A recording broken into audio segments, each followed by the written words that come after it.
ठरवलं असेल परत चला त्याच्यामध्ये शिवसेनेमध्ये.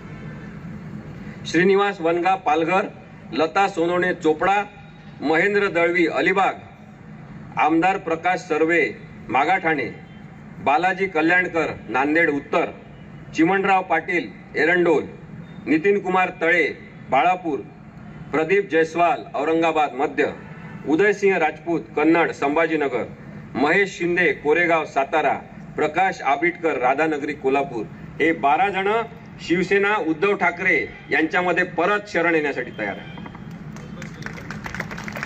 कारण की त्यांना लक्षात आलंय आपलं या माणसासोबत भविष्य नाही, ज्याला ठाणे जिल्ह्याच्या बाहेर काही ओळख नाही. राष्ट्रवादीचे सुद्धा अनेक जण परत येणार अशी बातमी आलेली आहे. शरद पवार यांच्याकडे ते परत जाणार असं म्हणतात. आता उद्धव साहेबांनी आणि शरद पवार साहेबांनी एकच ठरवलं पाहिजे की एकदा विकल्या गेलेला नेता पुन्हा परत घेतला जाणार नाही.